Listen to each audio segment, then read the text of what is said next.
ಈ ರಾಜ್ಯದ ಮುಖ್ಯಮಂತ್ರಿಗಳು ನಾಸ್ತಿಕರು ಅಂತೇಳಿ ಅವರೇ ಹಲವಾರು ಬಾರಿ ವ್ಯಕ್ತಪಡಿಸಿಕೊಂಡಿದ್ದಾರೆ. ರಾಜ್ಯದ ಜನತೆಗೂ ಕೂಡ ಗೊತ್ತಿದೆ. ಆದರೆ ಯಾರೋ ಹಾದಿ ಬೀದಿಲಿ ಹೋಗ್ತಕ್ಕಂಥವ್ರ ಮಾತುಗಳನ್ನ ಕೇಳಿಕೊಂಡು ಈ ರಾಜ್ಯದ ಮುಖ್ಯಮಂತ್ರಿಗಳು ಧರ್ಮಸ್ಥಳ ಮಂಜುನಾಥೇಶ್ವರನ ಕೋಟ್ಯಾಂತರ ಭಕ್ತಾದಿಗಳ ಭಾವನೆಗೆ ಧಕ್ಕೆ ತರುವಂತಹ ಕೆಲಸ ಆ ನಿಟ್ಟಿನಲ್ಲಿ ರಾಜ್ಯ ಸರ್ಕಾರ ತೀರ್ಮಾನ ಮಾಡ್ತಲ್ಲ.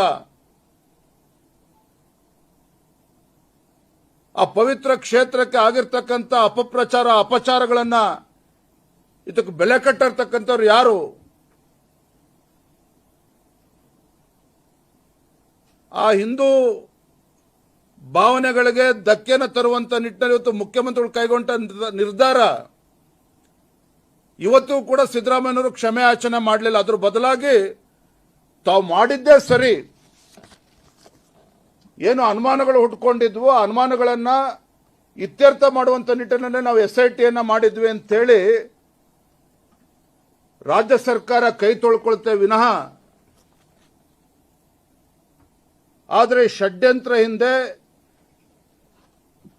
ಯಾವ ದುಷ್ಟಶಕ್ತಿಗಳು ಕೆಲಸ ಮಾಡ್ತಾ ಇದ್ದಾವೆ, ಬುರುಡೆ ಗ್ಯಾಂಗ್ ಅಷ್ಟೇ ಅಲ್ಲ, ಅದು ನೆಪ ಮಾತ್ರ ಅಷ್ಟೇನೆ. ಇದರಿಂದ ಇದ್ದಂತ ದುಷ್ಟಶಕ್ತಿಗಳು ಯಾರು ಅಂತೇಳಿ ಇನ್ನೂ ಕೂಡ ಬಯಲಾಗಿಲ್ಲ. ಇವತ್ತು ಕೂಡ ಮುಖ್ಯಮಂತ್ರಿಗಳು ಇದ್ರ ಬಗ್ಗೆ